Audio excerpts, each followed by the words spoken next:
ఇంకా కొన్ని కార్యక్రమాలు మనకి మరి ఇంకా భవిష్యత్తులో ఇక్కడ నేను చెప్పిన విషయం ఏంటంటే మత మార్పిడి ఎలా అరికట్టాలనే విషయాన్ని కొద్దిగా ఇది పై స్థాయిలో తీసుకువెళ్ళి మనం జాగృతి చేసి మన మతాన్ని మారిన వాళ్ళని మనం ఎలా తీసుకోవాలనే విషయాన్ని మీరు జిల్లా రాష్ట్ర స్థాయిలో మీరు చర్చిస్తారని నేను ఆశిస్తున్నాను. వెంగళరాజు కూడా ఉన్నారు కాబట్టి వారు కూడా ఈ విషయాన్ని తీసుకోవాల్సిందిగా తీసుకుంటారు. వారు ప్రసంగిస్తారు. వెంగళరాజు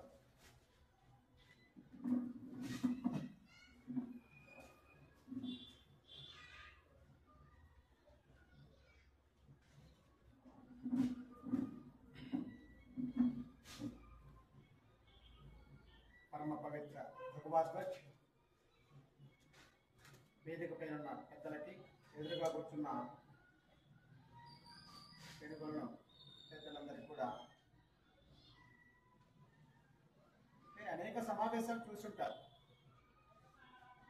అనేక కార్యక్రమాల్లో పాల్గొని ఉంటారు. వినపడుతుందండి? స్పష్టంగా వినపడుతుందా? మైక్ వాయిస్ ఏర్పడట్లేదు. పర్వాలేదు, మైక్ లేకపోయినా ఏర్పడుతుందంటే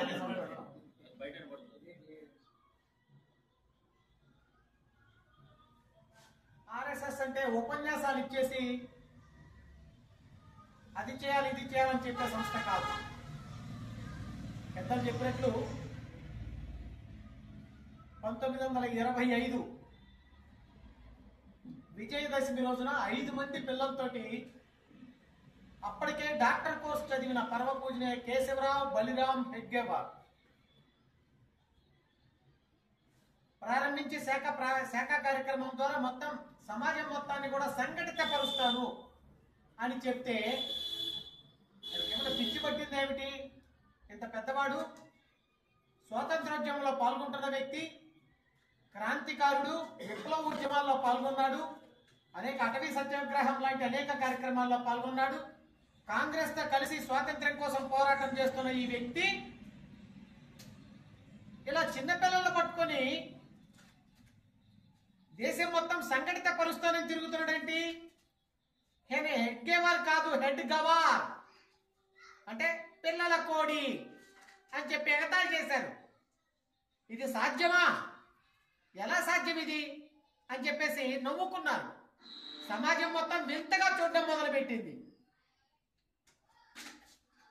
ఈయనకు ఎందుకు అనిపించింది? దేశం మొత్తం మీద స్వాతంత్రం కోసం పోరాటం జరుగుతూ ఉంటే అనేక వందల వేల మంది ప్రాణాలు అర్పించి జైళ్ళకి వెళ్లి పోరాటం చేస్తూ ఉంటే ఈయనకు అనిపించింది, ఈ పెద్దవారికి అనిపించింది ఏంటి? ఇలా స్వాతంత్ర పోరాటం చేసి తెచ్చుకున్న తర్వాత మళ్ళీ స్వాతంత్రం నిలబడుతుందా? అసలు ఎందుకు పోయింది? స్వాతంత్రం పోవడానికి కారణం ఏమిటి అనే ఆలోచనలో హిందువులు సంఘటితంగా లేకపోవడం వలనే రకరకాల పద్ధతుల్లో స్వాతంత్రాన్ని పోగొట్టుకున్నారు. 5 మంది హిందువులు కలిస్తే 7 అభిప్రాయాలు వస్తున్నాయి. 5 మంది కలిస్తే ఎన్ని అభిప్రాయాలు రావాలి? ఏకాభిప్రాయం రావాలి. ఒకటే అభిప్రాయంతో ముందుకు నడవాలి. అలాంటి సమాజం మనం కోల్పోగలిగాం కాబట్టి ఈ విధమైన దుస్థితి ఏర్పడింది అని చెప్పి ఆలోచన వచ్చింది. దీనికి ఒక సంఘటన ఆయనకు అర్థమైంది.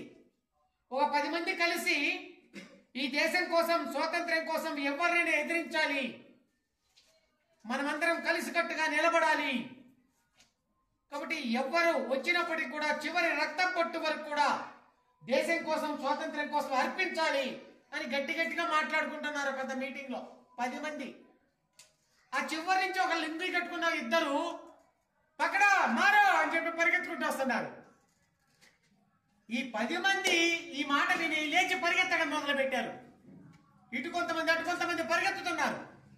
డాక్టర్జీ ఆపారు. ఒక అతన్ని ఆపి, ఏంటి పరిగెత్తుతున్నారు? ఏమండి పక్కడో మారో అని చెప్పేసి వస్తున్నారండి. ఎంతమంది? 2 అండి. మీరెంతమంది? నేను ఒక్కడే కదండి. వాళ్ళెంతమంది? 2 అండి. మీరెంతమంది? నేను ఒక్కడే కదండి. కాబట్టి మేమంతా కలిస్తే 10 మంది అన్న భావన మర్చిపోయాడు. అప్పటిదాకా చెప్పిన మాటలన్నీ మర్చిపోయాడు. నేనొక్కనే.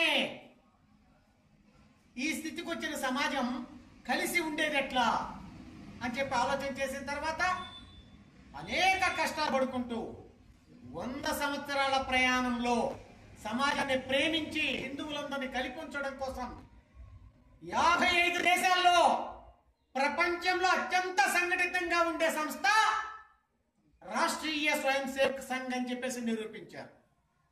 కోట్ల మంది స్వయం సేవకులతో అద్భుతంగా సేవా కార్యక్రమాల్లో, సమాజ కార్యక్రమాల్లో పాల్గొనే సంస్థ రాష్ట్రీయ స్వయం సేవక్ సంఘ్ అని నిరూపించారు.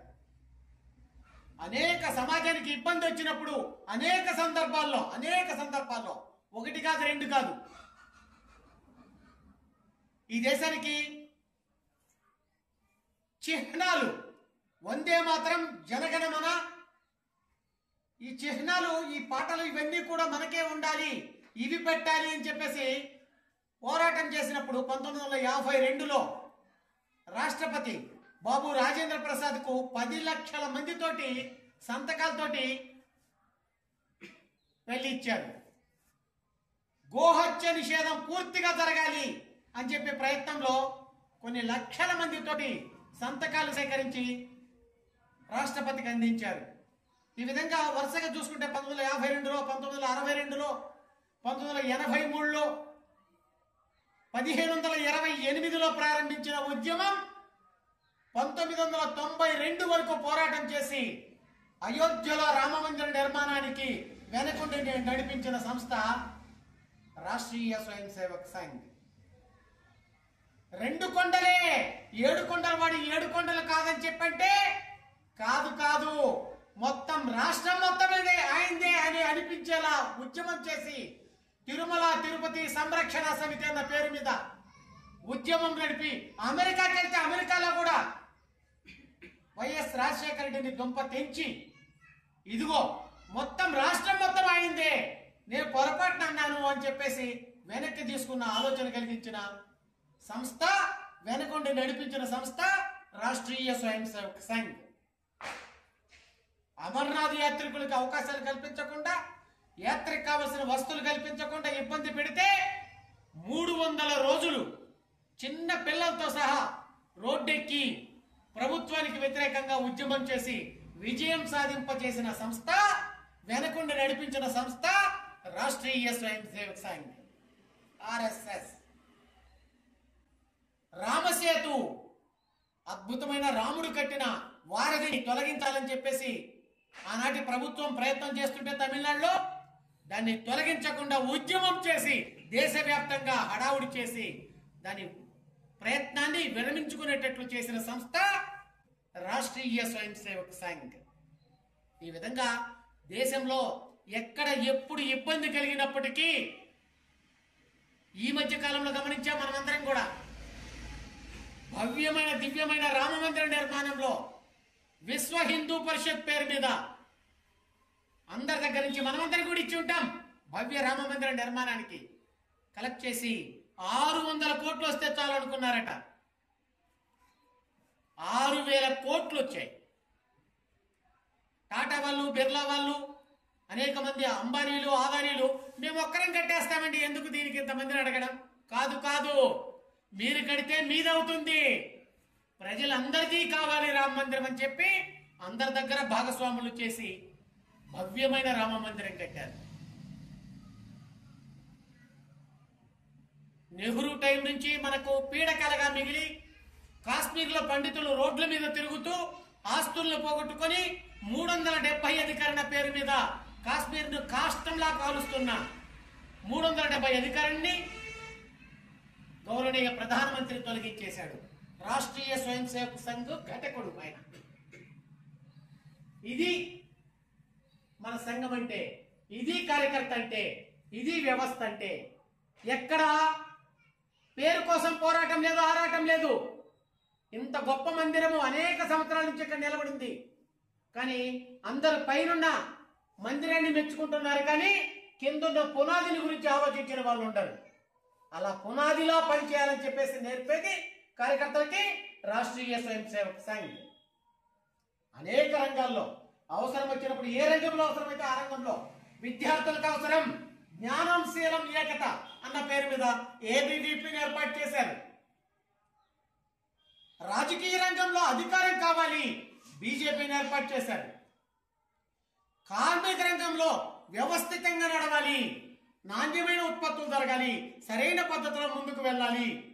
అప్పటి వరకు ఆధిపత్యం చెలాయిస్తున్న కమ్యూనిస్టులు పక్కకు నెట్టేసి అందులోనే అనేక సంవత్సరాల పాటు పనిచేసి ఎలా చేయాలని చెప్పి నేర్చుకున్న కమ్యూనిస్ట్ ఆర్గనైజేషన్ లో పనిచేసిన దత్తోపంత్ ఠేండేజీ బయటకు వచ్చి ఆర్ఎస్ఎస్ ద్వారా బిఎంఎస్, భారతీయ మజ్దూర్ సంఘ్ అని చెప్పేసి వ్యవస్థను ఏర్పాటు చేశారు.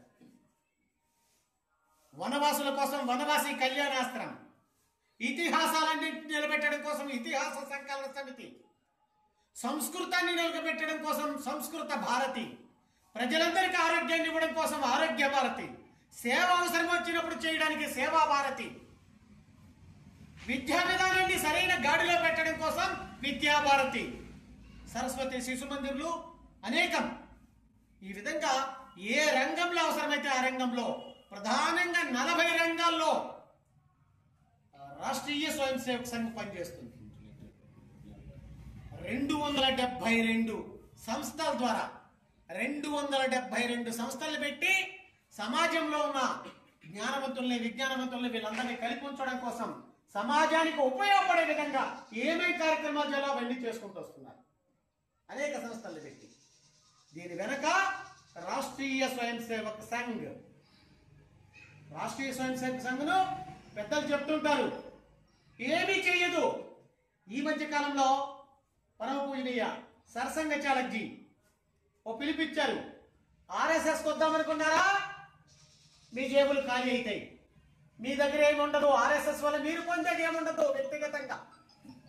కాబట్టి ఆలోచించుకోండి, ఆర్ఎస్ఎస్కి వస్తే సమాజానికి ఉపయోగపడడం కోసం, నిస్వార్థంగా పనిచేయడం కోసం, త్యాగం చేయడం కోసం, సమర్పణ చేయడం కోసం ఆర్ఎస్ఎస్కి రావాలి.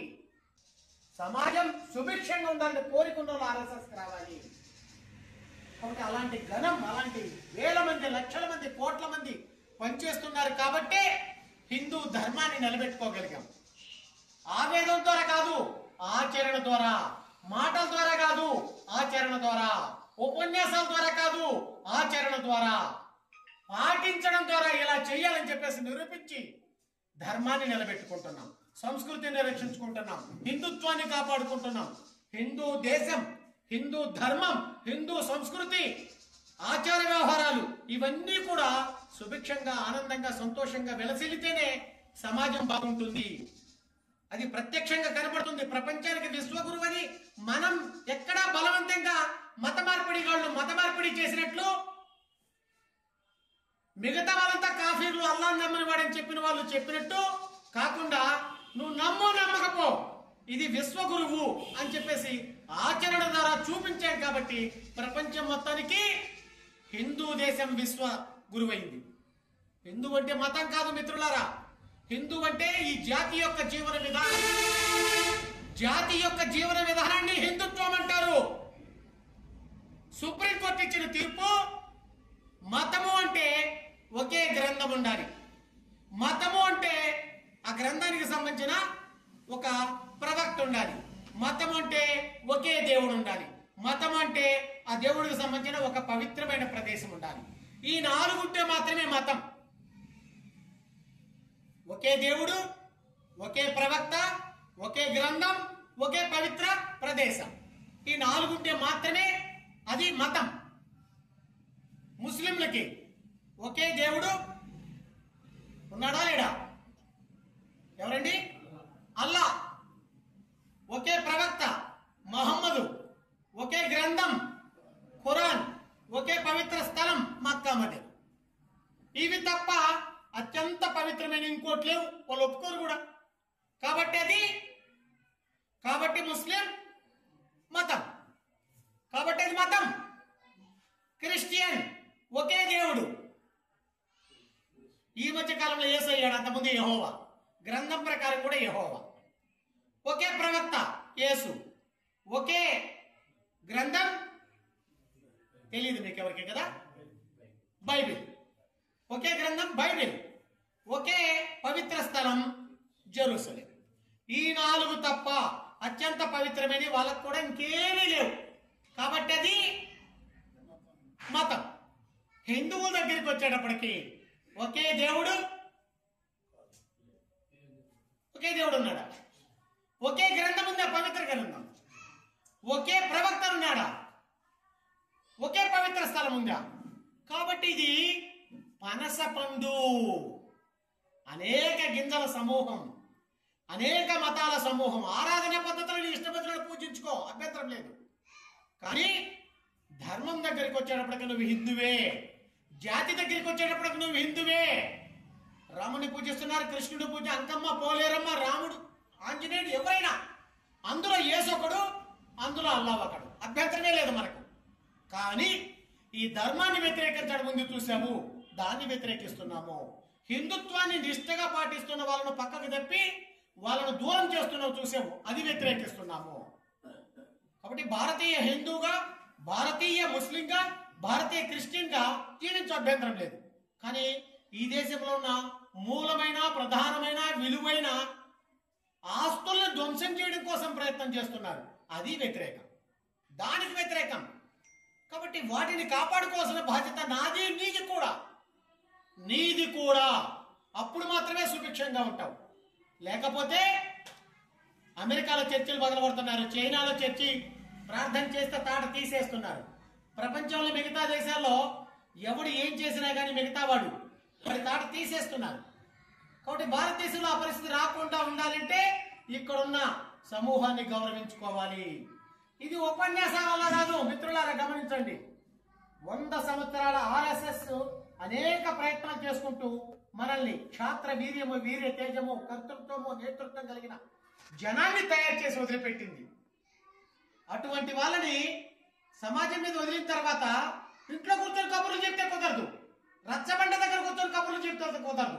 ఈ రోజు నా ధర్మం కోసం నేనేం చేయగలిగాను, ఎవరితో మాట్లాడగలిగాను, ఎవరిని ఎంత సమయం ఇవ్వగలిగాను, ఈ ధర్మం కోసం ఆలోచించాలి. ఈ సంవత్సరం రోజులు ఇదే పని చేయాలి. ధర్మరక్షణలో నా వంతుగా, నా శక్తి మేరకు, నా సామర్థ్యం మేరకు నేనేం చేయగలిగానో చెయ్యాలి. ఇది అవసరం. దీనికోసం రాష్ట్రీయ స్వయం సేవక్ సంఘ్ మేధావుల సదస్సులు, సమావేశాలు, సభలు, ప్రతి ఇంటికి కరపత్రాలు, మేధావులందరినీ కలపడాలు, వారి వారి ఆలోచనలు ఎలా ఉన్నాయో తెలుసుకోవడాలు, ఇవన్నీ కూడా చేయబోతుంది రాబోయే రోజుల్లో. వీటిని గౌరవించాలి, ఆలోచించాలి, సమాజాన్ని ఆలోచించేటట్టు చేయాలి. మనం సమాజాన్ని సంఘటితపరచడం కోసమే పనిచేస్తున్నాం మిత్రులారా, గమనించాలి. సంఘటితంగా ఉన్న సమాజం అన్ని భారతీయులు కలిపి ఉంచే పనే చేస్తున్నారు, ప్రజ్ఞాభారతి ఒక్కటే కాదు. కాబట్టి ఉన్న భారతీయులన్నీ కూడా అందరూ కలిపి ఇదే సంఘటిత పనే చేయడం కోసమే పనిచేస్తున్నాం. కాబట్టి ప్రజ్ఞాభారతి మేధావులను కలపడం కోసమే పనిచేస్తుంది. కానీ మిగతా పామర్లు ఎవరు కలపాలి? దూరంగా ఉన్న బస్తీల్లో ఉన్న వాళ్ళని ఎవరు కలపాలి? మిగతా సామాన్య సమాజాన్ని ఎవరు కలపాలి? మనం అందరం కలిసి ఉండాలి. కలిసి ఉంటే కలదు సుఖం, బలం. కలిసి ఉంటే కలదు బలం. కాబట్టి ఆ బలం ఎట్లుంటుంది? బలం ఉంటేనే గౌరవిస్తుంది. బలమే జీవనం, బలహీనతయే మరణం. ఎవరు చెప్పారు మాట? స్వామి వివేకానంద చెప్పాడు. స్వామి వివేకానంద చెప్పిన మాట ఇది. బలంగా ఉంటే మాత్రమే జీవించి ఉన్నట్టు, బలహీనంగా ఉంటే ఉన్నా చనిపోయినట్టే. అశ్వం నైవ గజం నైవ వ్యాఘ్రం నైవచ నైవచ అజాపుత్రం బలిందత్య దేవో దుర్బలఘాతుక. అశ్వం నైవ గుర్రాన్ని బలివ్వరు, గజం నైవ ఏరుగును అసలు బలిద్దాం అనుకోరు, వ్యాఘ్రం నైవచ నైవచ పులిని ఎక్కడన్నా బలిద్దావా? దేవుడికి బలిస్తారా? టిఫిన్ చేసి పారేస్తారు దగ్గరికి వెళ్తే. కాబట్టి దాని జోలికే పోరు. దేన్ని బలిస్తారు? అజాపుత్రం బలిందచ్చ మేకపిల్లను బలిస్తారు. పట్టుకుంటే మేనం తప్ప ఎదురు తిరగడం కూడా రాదు దానికి.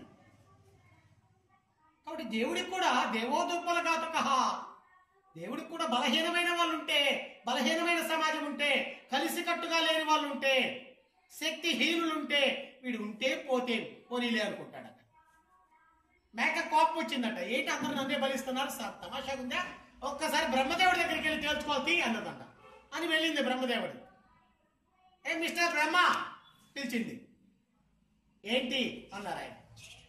ఏమిటి, అందరు నన్నే బలిస్తారు, తమాషాగా ఉందా, నన్ను ఎందుకు బలిస్తున్నారు చెప్పు సమాధానం అని అడిగిందట.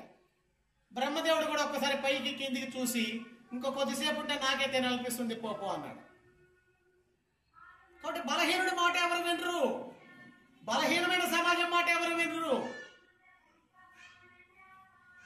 సంఘటిత సమాజం వైపు మిగతా వాళ్ళందరూ చూస్తారు. చూడండి మన రాజకీయ నాయకులు ఒకసారి గమనించండి, వాళ్ళ వేషాలు. టోపీ పెడతాడు, నమాజ్ చేసినట్టే యాక్షన్ చేస్తాడు. బైబిల్ పట్టుకుంటాడు, అక్కడికి వెళ్ళి చదువుతాడు, వాళ్ళ దగ్గర నటిస్తాడు. ఏ ముస్లిం కానీ ఏ క్రిస్టియన్ కానీ రాజకీయాల్లో ఉన్నాడు కదా, అతను కూడా రాజకీయాల్లో ఉంటాడు. అతను వచ్చేసి ఇక్కడ హిందువుల దగ్గర బొట్టు పెట్టుకోలేదు, దేవుడికి దండం పెట్టి ఎప్పుడైనా చేయగా చూసారా? ఏమిటి? కాబట్టి అక్కడ బలంగా ఉంది, కలిసి ఉన్నారు, కలిసి ఉన్నారు. ఇక్కడ విడిపోయి ఉన్నారు, కులాల పేరు మీద ఇంకో పేరు మీద ఇంకో పేరు మీద విడిపోయి ఉన్నారు. కాబట్టి వీళ్ళంటే చులకన. 88% ఉన్న హిందువులు స్వాతంత్రం వచ్చిన తర్వాత ఇప్పటికీ 72% పడిపోయారు. 72%. హం పాంచ్ హమారా 25 నినాదంతో నేను, నాకు 4 పిల్లలు, నాకు 25 మంది పిల్లలు అని చెప్పే నినాదంతో ముస్లింలు 3% ఉన్న వాళ్ళు 27%కి వచ్చారు. 3 కోట్ల ఉన్న వాళ్ళు 27 కోట్లు అయ్యారు. గవర్నమెంట్ లెక్క ప్రకారము 1.5 కోట్లు ఉన్న క్రిస్టియన్లు అసలు ఒరిజినల్గా 8 కోట్లు ఉన్నారు, బయటికి చెప్పకుండా లెక్క ప్రకారం. మనకు తెలియకుండానే కోల్పోతున్నాం, మన సంఖ్యను తగ్గించుకుంటున్నాం.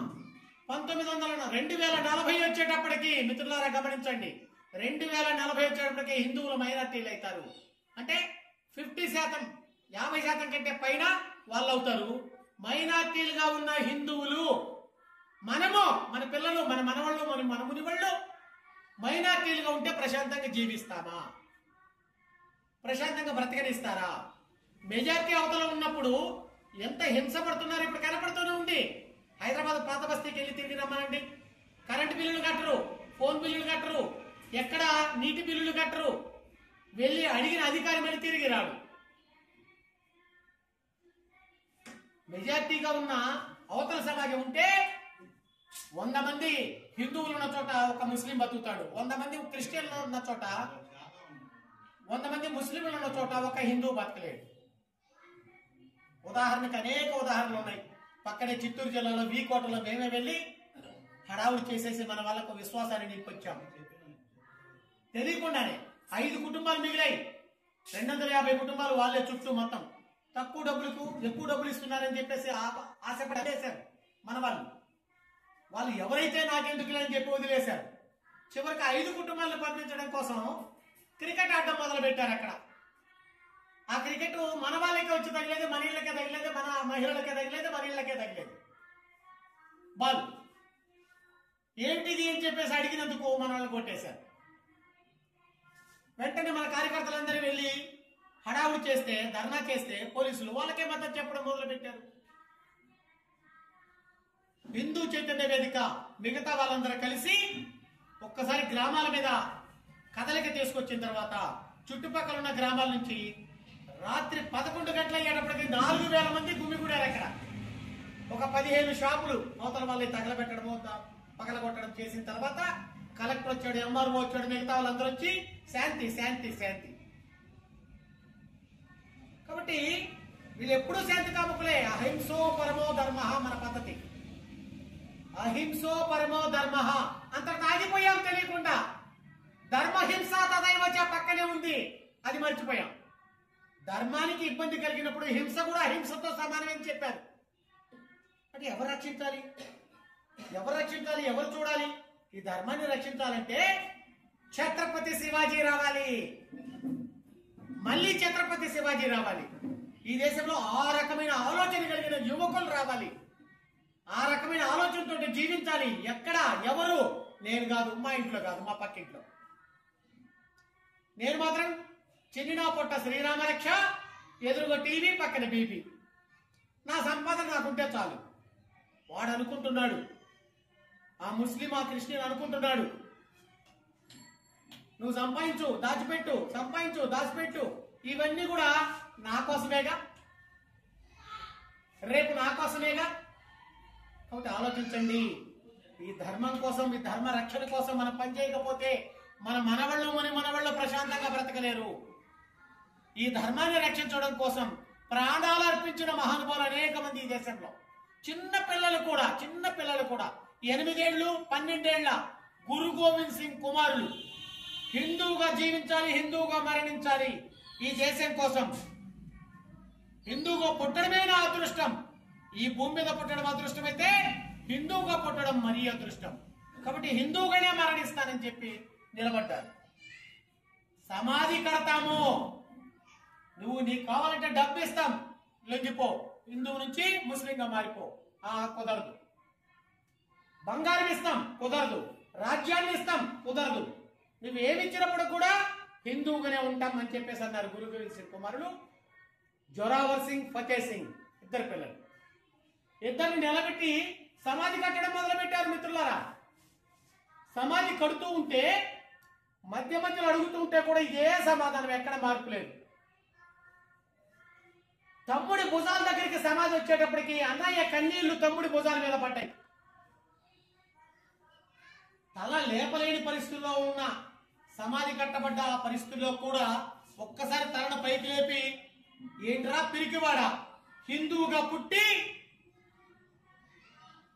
గురు గోవింద్ సింగ్ కుమారుడు ఉండి చనిపోతున్నందుకు ఏడుస్తావా అని తమ్ముడు అడుగుతాడు అన్నయ్యని. అప్పుడు అన్నయ్య చెప్తాడు, లేదు తమ్ముడు, చనిపోతున్నందుకు ఏడవట్లేదు, నాకన్నా వెనక పుట్టి నాకన్నా ముందే ఈ ధర్మం కోసం నువ్వు ప్రాణాలు అర్పిస్తున్నావు చూసావు, ఆ అవకాశం నాకు రాలేదే ఏడుస్తున్నా బా తమ్ముడు. ఇది మన ధర్మం యొక్క గొప్పతనం. ఏదో ఆశపడి దేనికో లొంగిపోయి భయపడి పిరిగి వాళ్ళ మతమారం కాదు. మారుతున్న వాళ్ళని రక్షించుకోవాల్సిన బాధ్యత వాళ్ళకి అర్థమయ్యేటట్లు చేయాల్సిన బాధ్యత మనందరికీ ఉంది. ఇది హిందూ చైతన్య వేదిక దేశవ్యాప్తంగా చేస్తుంది. రాష్ట్రీయ స్వయం సేవక్ సంఘ్ దేశవ్యాప్తంగా చేస్తున్న పని. కాబట్టి మనం అందరం కూడా ఆ తపనతోటి, ఆలోచనతోటి ఆ ధర్మాన్ని రక్షించుకోవడంలో నా వంతుకు భాగస్వామిగా నేను పని చేయాల్సిందే. ఖచ్చితంగా నేను ఈ ధర్మ రక్షణలో ముందుండాల్సిందే అని చెప్పేసి పని చేయాల్సిన అవసరం ఎంతైనా ఉంది. ఆ తపనతో పని చేయాలి. తపన అంటే గురువుగారు శిష్యుడు ఇద్దరు నది వెంబడి వెళ్తున్నారట. శిష్యుడు అడిగాడు, తపన అంటున్నారు ఏంటండి, తపన అంటే అర్థం ఏంటి అని. తపన అంటే తీవ్రమైన కోరిక నాయన అని చెప్పాడు. శిష్యుడికి అర్థం కాలేదు. తీవ్రమైన కోరిక అంటే ఏంటండి అని అడిగాడు. ఎటువంటి పరిస్థితుల్లో కూడా దీన్ని సాధించాలనే కోరిక నాయన అని చెప్పాడు. అర్థం కాలేదు. శిష్యుడు వెళ్ళాడు, గురువు గారు వెళ్ళారు, నీళ్లలో మునిగాడు శిష్యుడు సంధ్యావందన కోసం. గురువు గారు మునిగిన శిష్యుడి మీద చేయి పెట్టాడు. ఆ గురువు గారే కదా, ఎందుకో చేయి పెట్టారు, మళ్ళీ తీస్తారులే అనుకున్నాడు. కొద్దిసేపు అయినప్పుడు కూడా చేయి తీయట్లేదు, ఊపిరాడట్లేదు మనవాడికి. కొద్దిగా లేవడానికి ప్రయత్నం చేశాడు. గురువు గారిని కొద్దిగా తొక్కి పట్టారు, ఊపిరాడట్లేదు. ఏం చేయాలా, ఈరోజు ఏదో గురువు గారిని లేపేయడానికి ప్లాన్ చేసినట్టున్నారు అని చెప్పి శక్తినంతా కూడగట్టుకొని చంపారుగా గురువు గారు లేచాడు. ఇదే నాయన తపన అంటే. ఈ విధమైన కోరిక ఉంటే, ఈ విధమైన ఆలోచన ఉంటే దాన్నే తపన అంటారు. కాబట్టి ఈ తపనతోటి, మన ఆరాటంతో, మన ఆలోచనతోటి మనము మన ధర్మాన్ని రక్షించుకోవడం కోసం పనిచేయాలి. ఈ దేశం యొక్క గాలి పీలుస్తూ, ఈ దేశంలో తిండి తింటూ, ఈ దేశంలో జీవిస్తూ, ఈ దేశాన్ని ప్రేమించని వాడు దేశద్రోహి. ఈ దేశాన్ని ప్రేమించని వాడు, ఈ సంస్కృతిని సమాజాన్ని ప్రేమించని వాడు దేశద్రోహి. దీనికోసం పని చేయని వాడు కూడా దేశద్రోహే. దీని గురించి ఆలోచించని వాడు కూడా దేశద్రోహే. ఒకటి పని చేయాలి. ఇది ఎవరిని విమర్శించడం కాదు, మనల్ని మనం విమర్శించుకోవడమే. ఆత్మ విమర్శ చేసుకుంటూ చక్కగా నా ధర్మం ఏమైపోతుంది, నా సంస్కృతి, నిన్నగాక మొన్న 10 మంది ఉన్న వాళ్ళు ఈరోజు 50 మంది ఎందుకు అవుతున్నారు? నిన్నగాక మొన్న ఒక చర్చి కూడా లేదు ఈ ఊర్లో, 10 చర్చీలు నుంచి ఎందుకు వచ్చాయి? ఈ ధర్మాన్ని మెల్లమెల్లగా మింగేయడం కోసం ప్రయత్నాలు జరుగుతున్నాయి. కాబట్టి ఆలోచించాలి. కాబట్టి ఇది పెరిగితే పెరిగితే పెరిగితే రేపు నీ కొడుకులు ప్రశాంతంగా బ్రతుకుతారా? నీ మనవాళ్ళు ప్రశాంతంగా బ్రతకగలరా? ఈ ఊర్లో కాదు, ఈ ఊరు వదిలేసి వెళ్ళిపోవడమే కదా. కాబట్టి ఈ విధంగా దేశం వదిలేసి వెళ్ళిపోవడమే కదా. నువ్వు ఈ దేశాన్ని వదిలేసిపోతే ఏ దేశానికి పోతావు? ముస్లిం పారిపోవాలంటే ముస్లిం దేశాలు ఉన్నాయి, క్రిస్టియన్ పారిపోవాలంటే క్రిస్టియన్ దేశాలు ఉన్నాయి. హిందూ పారిపోతే మన ఆఫ్ఘనిస్తాన్ లో విమానాలను వేలాడుతూ పరిగెత్తారు, చూశారు. వాడు ఏదో ముస్లిం దేశానికి పోగలిగాడు. ఇక్కడ నువ్వు ఏ దేశానికి పోగలవు? నీకు ఇంకో హిందూ దేశం ఎక్కడుంది? ఇదే ఏకైక హిందూ దేశం. ప్రపంచానికి జ్ఞానభిక్ష పెడుతున్న దేశం, ప్రపంచానికి విశ్వాసం నింపుతున్న దేశం, ప్రపంచంలో అద్భుతమైన డ్రైవర్ ఉండి నడిపిస్తున్న దేశం. అద్భుతమైన డ్రైవర్ ఉన్నాడు మనకు. బస్సు బాగుండాలి. బస్సు లొకలొకలాడుతుంటే డ్రైవర్ ఎంత మంచివాడైనా నడిపించడానికి కష్టమైంది. బస్సు పటిష్టంగా ఉండాలి. కిందన్న సమాజం అంతా కూడా విశ్వాసంగా ధర్మరక్షణలో పూనుకొని ముందుకెళ్తూ ఉండాలి. అప్పుడు మాత్రమే డ్రైవర్ మంచిగా ఉంటాడు, మంచిగా నడుపుతాడు. అదే డ్రైవర్ బాగలేడు మొన్నటి వరకు 70 సంవత్సరాల పాటు మన కర్మ కొద్దీ సరైన డ్రైవర్లు లేక బస్సును ఎట్లా పడితే అట్లా నడిపి గందరగోళం చేసేసి చికాకు చేసి వదిలిపెట్టారు. ఈ మధ్య కాలంలో సరైన స్థితిలో వచ్చారు. కాబట్టి చట్టాలు చేయడంతో చేసేవాళ్ళు కాదు, చట్టాలను పాటించే వాళ్ళు కూడా చక్కటి పద్ధతిలో జీవించే వాళ్ళు ఉండాలి. చట్టాన్ని ఖచ్చితంగా ఏదైనా బాధ్యత అనుకొని పరిపాలన చేసే వాళ్ళు ఉండాలి ఆచరణలో. కాబట్టి ఈ సంవత్సరం 100 సంవత్సరాల సందర్భంగా పౌర విధులు అని చెప్పేసి రాష్ట్రీయ స్వయం సేవక్ సంఘ్ ప్రతి వ్యక్తి తన విధులను ఎలా పాటించాలి, ఖచ్చితంగా కుటుంబ సంస్కారాలు ఎలా తీసుకురావాలి, సమాజ సంస్కారాలు ఎలా తీసుకురావాలి. కాబట్టి కుటుంబ సంస్కారాలు ఉంటే తల్లిదండ్రులను జాగ్రత్తగా చూసుకుంటాం. కుటుంబ సంస్కారాలు ఉంటే తల్లిదండ్రులని చివరి రోజుల్లో హాస్టల్లకు పంపకుండా ఉంటాం. హాస్టల్ అంటే వృద్ధాశ్రమాలు. ఏంటన్నా నువ్వు వృద్ధాశ్రమానికి పంపిస్తున్నావు అని అడిగితే పాశ్చాత్య వ్యామోహంలో పడ్డ మన వాళ్ళు చిన్నప్పుడు నన్ను హాస్టల్లో వేసావుగా అమ్మా, ఇప్పుడు నిన్ను హాస్టల్గా పంపిస్తున్నాలే అంటారు. మనం పెద్ద పెద్ద చదువులు చదివించి పెద్ద గొప్పోడైపోవాలి మనని చెప్పి ఆ ప్రేమలు ఆప్యాయతలకు దూరంగా ఉంచి, రామాయణ భారతాలకు దూరంగా ఉంచి, ఇతిహాసాలకు దూరంగా ఉంచి, నీతులు చెప్పడానికి దూరంగా ఉంచి, పాశ్చాత్య వ్యామోహంలో అమ్మని పిలిపించుకోకుండా మమ్మీ అంటే చచ్చిందానా, నాన్నని పిలిపించుకోకుండా బుద్ధి లేనివాడా డాడీ అంటే బుద్ధి లేనివాడు, మమ్మీ అంటే చచ్చింది. కాబట్టి వ్యామోహంలో ఇంగ్లీష్ చదువులు చదివిస్తున్నామనే గర్వంగా చెప్పుకుంటూ, కానీ సంస్కృతికి సాంప్రదాయాలకు ఆచార వ్యవహారాలకి సంస్కారాలకు దూరంగా పెంచేస్తున్నాం. ఏమంటే తీర్పు లేదండి, సమయం లేదండి, చాలా బిజీ అండి. దేనికి బిజీ అండి? దేనికోసం బిజీ అండి? రేపు ముందు భవిష్యత్తు పిల్లల సంస్కారాలు రావాలి కదండి, పెద్దల్ని గౌరవించుకోవాలి కదండి, పెద్దల్ని కాపాడుకోవాలి కదండి, మన విలువలన్నింటినీ కాపాడుకుంటూ ముందు తరాలకు తీసుకెళ్ళాలి కదండి. అదే కదండి బిజీ అంటే. ఎందుకంటే బిజీ ఏంటి? సంపాదన సంపాదన సంపాదన, ఒకటే సంపాదన, డబ్బే. దేనికి? సంపాదించాల్సిందే, కానీ సంస్కారాలు కూడా సంపాదించాలి, సంస్కృతిని కూడా సంపాదించాలి, దేశ గౌరవాల్ని సంపాదించాలి. సంపాదించాల్సినవి చాలా ఉన్నాయి, ఒకటే సంపాదన మొదలు పెట్టేశారు సమాజం. కాబట్టి ఆలోచించాలి. ధర్మాన్ని రక్షించితే ధర్మం మనల్ని రక్షిస్తుంది. ఉపన్యాసాలతో కాదు, ఆచరణలో. ధర్మో రక్షిత రక్షిత అంటే ధర్మాన్ని నువ్వు రక్షించు, ధర్మం నిన్ను రక్షిస్తుంది. కాబట్టి ఆ ధర్మాన్ని పాటిస్తున్న సమాజం కాబట్టే ఆ రోజు నుంచి ఈ రోజు వరకు ప్రపంచానికి జ్ఞానభిక్ష పెట్టే దేశంగా, ప్రపంచానికి జ్ఞానాన్ని ఇచ్చిన దేశంగా, విజ్ఞానాన్ని అందించిన దేశంగానే మిగిలింది. 700 సంవత్సరాలు ముస్లింలు, 300 సంవత్సరాలు క్రిస్టియన్లు పరిపాలించినప్పటికీ కూడా మనం బానిస జీవితంలో జీవించినప్పటికీ మన ధర్మాన్ని నాశనం చేయలేకపోయాం. మెకాలే విజ్ఞాన విధానం ద్వారా మన బానిస మానసిక స్థితి పెంచడం కోసం విద్యా విధానాన్ని పూర్తిగా మార్చేసి మనల్ని బానిసలుగా చేయడం కోసం మెకాలే ప్రయత్నం చేసినప్పటికీ కూడా మన ధర్మాన్ని మనం నిలబెట్టుకోగలిగాం. వాడు రాశాడు మెకాలే వాళ్ళ నాన్నకు ఉత్తరం. ఆ ఉత్తరం దొరికింది ఈ మధ్యకాలంలో మన వాళ్ళకి. నాన్నగారు మనం ఈ దేశాన్ని వదిలేసి వెళ్ళిపోయినప్పటికీ నల్ల తోలున్న తెల్ల బుద్ధులు వాళ్ళు మిగులుతారు. తోలు వాళ్ళదే, మనుషులు వాళ్ళే, బుద్ధులని మనయే. కాబట్టి అది లేదు.